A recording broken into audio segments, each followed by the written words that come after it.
ये हमारा आज फर्स्ट लेक्चर है, इलेक्ट्रिकल सर्किट एनालिसिस। ठीक है, थर्ड सेम इलेक्ट्रिकल में ये आपका फर्स्ट लेक्चर है। तो सबसे पहले हम सिलेबस की बात कर लेते हैं, आपके सिलेबस में क्या क्या है। तो जैसे आपने ट्रिपली में पढ़ा होगा, जो बेसिक इलेक्ट्रिकल एंड इलेक्ट्रॉनिक्स आपने सेकंड सेमेस्टर में पढ़ा है, उसमें जो नेटवर्क थ्योरम आई है, जैसे सुपरपोजिशन थ्योरम है, थेवेनिन थ्योरम है, ये सभी थ्योरम्स यहाँ पे भी है। ठीक है, जैसे सुपरपोजिशन थ्योरम है, ये आपने पहले से पढ़ चुके हो।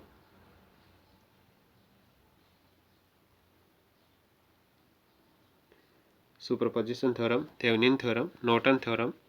ठीक है, तो node and mesh analysis concept of, ये नई टॉपिक है, duality and dual network.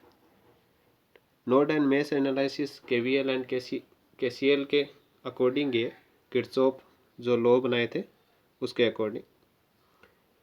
Solution of first and second order networks, इसमें आरएल आरसी, जो आरएलसी सर्किट है, जो आपने रेजोनेंस ऐसी सर्किट्स में पढ़ा होगा, तो ये सभी सेकंड चैप्टर में कवर होंगे, जिसमें हम time response, average value and RMS value find out करेंगे किसी भी वेव फॉर्म की। जैसे हम किसी भी सर्किट को एसी सोर्स से कनेक्ट करते हैं, तो उसका बिहेवियर क्या रहता है जब उसमें जो लोड है वो आरएल टाइप का है, आरसी टाइप का है एंड आरएलसी टाइप का है। जैसे आरएल होगा तो उसमें क्या होगा, जो करंट एंड वोल्टेज के बीच में फेज डिफरेंस है वो चेंजेस होता रहेगा, and only resistance, pure inductive and pure capacitive, ये आपने पहले पढ़ चुके हो। इनका जनरल इंट्रोडक्शन हम इस चैप्टर में करवा देंगे, बट डीप में आपको बेसिक इलेक्ट्रिकल में पढ़ चुके हो, तो आपको वो वहाँ से रिवीजन करना होगा। ठीक है, sinusoidal steady state analysis,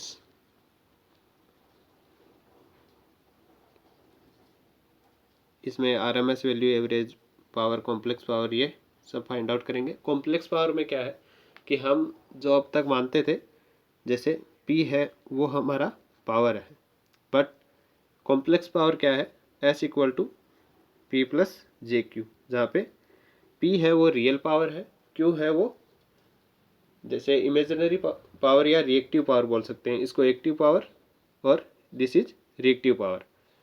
active power की क्या है, किलोवाट में मापते हैं, एंड जो घर में बिलिंग होती है किलोवाट आवर, वो इसी के अकॉर्डिंग होती है, किलोवाट आवर। ठीक है, एंड जो इंडस्ट्रियल बिलिंग होती है वो रिएक्टिव पावर के अकॉर्डिंग होती है, जो यहाँ पे रिएक्टिव पावर है क्यों, ये होती है वो VAR, वोल्टेज एम्पियर रिएक्टिव, ये इसका मात्रक है। सिमिलर अपरेंट पावर, इन दोनों कॉन्जुगेट का टोटल है। Apparent power P is S equal to P plus J Q, यहाँ पे J है वो 90 डिग्री को शो करता है, S अपरेंट पावर हो गया, टोटल पावर। देन अगर मान लो इसका हम फेजर बनाएंगे, तो P है वो सेम फेज में रह जाएगा, रियल पावर। जब J आएगा, J की मीनिंग है 90 डिग्री, देन 90 डिग्री, ये हो गया Q, and this is S। जब मान लो यहाँ पे क्या है, only resistance, pure resistance circuit है, तो प्योर रेजिस्टिव सर्किट में क्या होगा, क्यू की वैल्यू जीरो होगी, तो ये जो वेक्टर है वो जीरो हो जाएगा। जीरो होते ही जो एस है वो पी के इक्वल आ जाएगा, then S equal to P.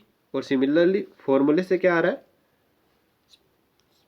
फॉर्मूले से ही वही आएगा, क्यू इक्वल टू जीरो हो गया, तो S equal to P plus J Q, P plus J into zero, तो S equal to P value आ गई। ठीक है, जब रजिस्टिव लोड होता है, प्योर रजिस्टिव लोड, तो अपरेंट पावर है वो एक्टिव पावर के इक्वल होती है, ये याद रखना। ठीक है,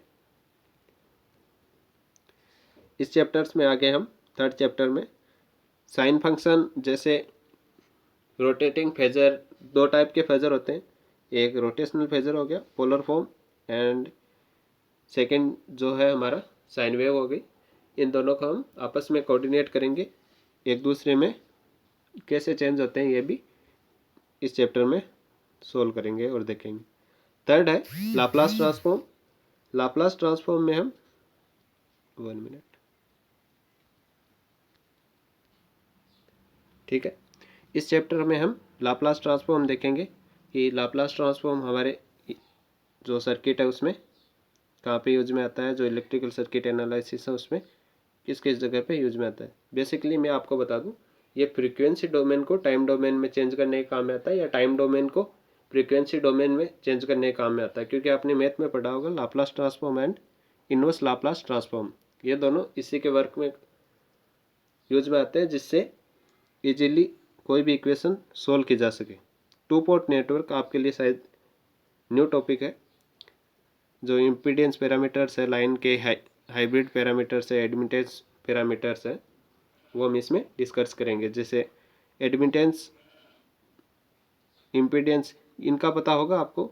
इम्पीडेंस जेड को बोलते हैं, एडमिटेंस जो वाई को 1/z। जिस टाइप से आर,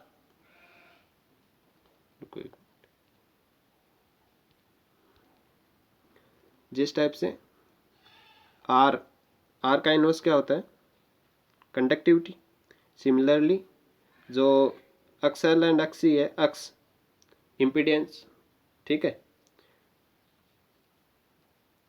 रिएक्टिव इम्पीडेंस एंड, ठीक है, अक्सएल हो गया, वो रिएक्टिव इम्पीडेंस हो गया। इसका क्या होगा, ससेप्टेंस। सिमिलरली इम्पीडेंस जो है उसका जेड का अपोजिट होता है एडमिटेंस। सॉरी मैंने गलत बता दिया था, अक्स ये होता है रिलेक्टेंस एंड जेड होता है, वो होता है इम्पीडेंस। जेड का अपोजिट हो गया एडमिटेंस एंड अक्स का अपोजिट हो गया 1/x इज ससेप्टेंस, ठीक है, ये याद रखना, छोटी छोटी टर्म्स है। तो आज मैं आपको ये डेफिनेशंस दे रहा हूँ जो बेसिक ट्रिपली के स्टार्टिंग में दी जाती है, ताकि इससे आप रिलेट कर पाओ कि इलेक्ट्रिकल करंट, चार्ज, पावर, ये सब क्या है। जैसे करंट डेंसिटी है, करंट डेंसिटी को एक्सप्लेन कर देता हूँ। मान लो आपके पास कोई भी वायर है, ठीक है, इसका क्रॉस सेक्शन एरिया है ए, इसमें से करंट फ्लो हो रही है आई, देन पर एरिया में से कितनी करंट फ्लो हो रही है वो करंट डेंसिटी को शो करती है। जैसे मान लो ये 1 mm² है, ठीक है, इसमें से जितनी करंट फ्लो हो रही है वो ही करंट डेंसिटी हो जाएगी। लेकिन इस चीज़ का ध्यान रखना, ये जो एरिया है वो हमेशा क्रॉस सेक्शन एरिया होगा। ये काउंट मत कर देना कि ये पूरे जो वायर है उसका एरिया होगा। ये वायर की लेंथ हो गई, लेंथ से क्या आएगा, रेजिस्टेंस की वैल्यू आएगी R = ρL/A, जहाँ पे रो क्या हो गया, पर मटेरियल का अलग अलग होता है, ये रजिस्टिविटी है, मटेरियल पे डिपेंड करती है, मटेरियल टू मटेरियल वेरी करती रहती।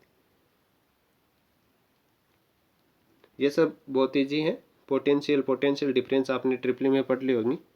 जैसे मैंने बताया कंडक्टेंस जो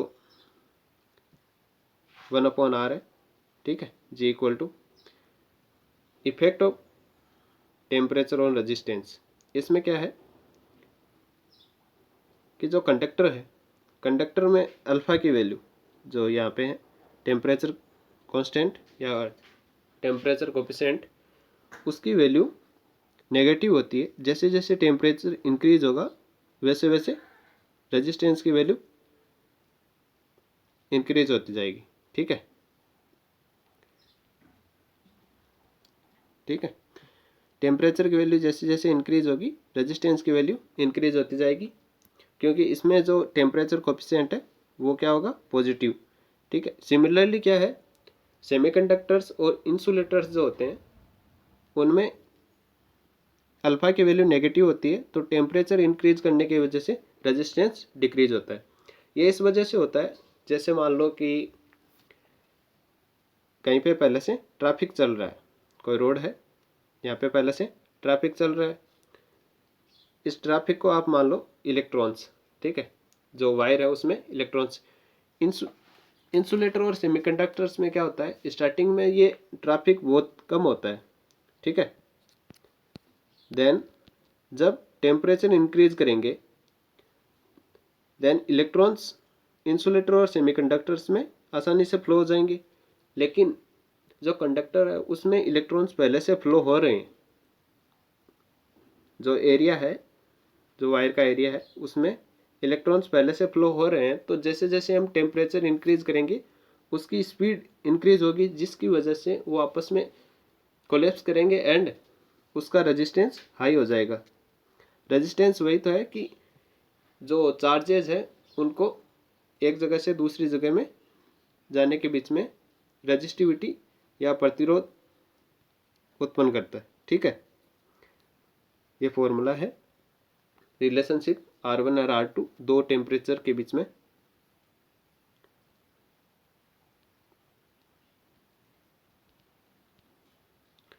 अब देखो ये एलिमेंट्स है जो सर्किट में यूज में आएंगे हमारे। फर्स्ट है एक्टिव एलिमेंट्स। एक्टिव एलिमेंट्स, ठीक है। एक्टिव एलिमेंट्स वो है जो सर्किट में एनर्जी प्रोड्यूस करें या एनर्जाइज करें सर्किट को, जैसे बैटरी हो गई, कोई ईएमएफ सोर्स हो गया या वोल्टेज या करंट सोर्स हो गया। सिमिलरली पैसिव एलिमेंट्स वो है जो एनर्जाइज नहीं करते और किसी को भी एनर्जी को एब्जॉर्व करते हैं, जैसे रेजिस्टेंस हो गया, और ये रेजिस्टेंस क्या करता है, इस एनर्जी को हीट की फॉर्म में कन्वर्ट कर देता है। जैसे जो पहले इलेक्ट्रिकल एनर्जी थी वो रेजिस्टेंस पे आएगी, इलेक्ट्रिकल एनर्जी ये रेजिस्टेंस पे आई पावर, ठीक है,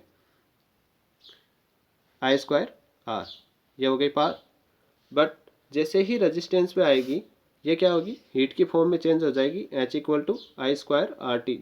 जितने टाइम तक ये सर्किट में फ्लो होता रहेगा वैसे वैसे ये है टाइम पीरियड, जितने टाइम पीरियड के लिए ये फ्लो होगी वैसे वैसे इसका हीट बढ़ती जाएगी। इसी वजह से किसी भी कंडक्टर को हम ज़्यादा टाइम तक इलेक्ट्रिसिटी प्रोड्यूस करवाते हैं या सर्किट में कनेक्ट रखते हैं तो वो गर्म हो जाता है इस हीट की वजह से, क्योंकि उसमें रेजिस्टेंस होता है और वो रेजिस्टेंस हीट की फॉर्म में डिसिपेट होता है। Second, linear element and non linear element. Linear element जैसे रेजिस्टेंस है, रेजिस्टेंस में क्या होता है, जैसे जैसे करंट इंक्रीज होगी या वोल्टेज इंक्रीज होगा ये एक दूसरे के प्रोपोर्शनल होते हैं एंड एक ग्राफ में लीनियर फॉर्म प्रोड्यूस होती है। सिमिलरली जैसे डायोड, ट्रांजिस्टर, इनमें क्या होता है कि ये करंट एंड वोल्टेज की जो वेवफॉर्म बनाते हैं टाइम पीरियड के साथ में, वो इनकी लीनियर नहीं आती। जैसे यहाँ पे देखो, ठीक है, यहाँ पे क्या है, V1 मान लो, यहाँ पे I1 मान लो, यहाँ पे V2 मान लो एंड I2 मान लो। Then I1/V1 equal to I2/V2, क्योंकि ये एक लीनियर फॉर्म है। इक्वल टू क्या होगा, इस मटेरियल का रेजिस्टेंस, ठीक है। एक मिनट, V=IR, कई गलती हो जाती, 1/R हो गया, इक्वल टू क्या हो गया, G कंडक्टेंस। देन इसमें क्या है कि जो वैल्यूज है वो वेरी करती है, लेकिन लीनियरली वेरी नहीं करती। जैसे डायोड में क्या है, रिवर्स बाइस में यहाँ पे ब्रेक डाउन हो जाता है एंड ये बहुत कम करंट फ्लो करता है, एंड यहाँ पे माइक्रो में करता है, यहाँ पे मिली एम्पियर में, ठीक है। देन इनकी जो वेवफॉर्म है वो लीनियर नहीं है। थर्ड टाइप के कंपोनेंट है बायलेटरल एंड यूनिलैटरल। इसमें क्या है कि दोनों तरफ से, जैसे हम रेजिस्टेंस को किसी भी साइड से सर्किट में लगा दे, दोनों साइड से सेम इलेक्ट्रिसिटी प्रोड्यूस होगी। एंड सेकंड केस जैसे डायोड है, इसको हम अगर फॉरवर्ड बाइस में लगाएंगे तो ये कंडक्शन का वर्क करेंगे, एंड अगर हम इसी डायोड को रिवर्स बाइस में लगाएंगे तो ये सर्किट को ऑफ कर देगा, जैसे स्विच करता है ऑन एंड ऑफ। फॉरवर्ड बाइस में ये ऑन वर्क करेगा एंड रिवर्स बाइस में ऑफ की तरह वर्क करेगा। ये आपने पढ़ लिए होंगे मैथ्स में जंक्शन एंड नोड। जब केसीएल एंड केवीएल पढ़ाऊंगा तब इनको अच्छी तरह से एक्सप्लेन कर दूंगा। बट एक चीज़ इसी लेक्चर में बताना चाहता हूँ कि जब केसीएल एंड केवीएल आया था, ठीक है, केवीएल एंड केसीएल, ये लॉज डीसी के लिए आए थे, बट हम इनका यूज़ एसी सर्किट्स के लिए भी करते हैं। आपने वेवफॉर्म बनाई होगी एवरेज वैल्यू और वो बनाते हैं, तब एसी सर्किट्स में भी इसका यूज में लेते हैं, केवीएल एंड केसीएल का, जो लूप लगाते हैं, ठीक है, ये एसी सर्किट्स में भी वर्क करता है। तो एसी सर्किट्स में ये only for half cycle of wave form use में आता है। जैसे ये साइन वेव है तो इसका हाफ पोर्शन ये एज ए डीसी वर्क करता है, फिर ये रोटेट करता है। जैसे फ्रीक्वेंसी 50 हर्ट्ज है तो ये 50 बार वेव फॉर्म बनाएगा 1 सेकंड में, ठीक है। तो ये ओनली हाफ वेव, ये जो हाफ पोर्शन है ये माइनस 1/100 सेकेंड, 1/100 सेकेंड, इस सेकेंड के लिए 1/100 सेकेंड के लिए ये क्या करता है, 1/100 सेकेंड के लिए ये एज ए डीसी वर्क करता है, and Kirchhoff law and KVL दोनों इसके लिए लागू होते हैं, ठीक है। लैम्प्ड एंड डिस्ट्रीब्यूटेड, ये जो एलिमेंट है, जब आपको 2 पोर्ट नेटवर्क पढ़ाएंगे तब इजीली समझ में आ जाएगा। जैसे अभी तक ऐसे समझ लो कि जो नॉर्मल एलिमेंट्स है वो सभी लम्प्ड एलिमेंट है, एंड डिस्ट्रीब्यूटेड में ट्रांसमिशन लाइंस में होते हैं, जैसे आर, एल एंड सी। जो सी है वो ऑटोमेटिकली जनरेटेड रहता है, जिससे ट्रांसमिशन लाइन अपने ओवरहेड निकलती ऊपर से जाती है, तो सी ऑटोमेटिक ग्राउंड एंड जो लाइन है उसके बीच में डेवलप हो जाता है। तो ये डिस्ट्रीब्यूटेड एलिमेंट्स में कंसिडर होते हैं। रेजिस्टेंस के बारे में आपको पहले से बता दिए, ठीक है। थैंक्स।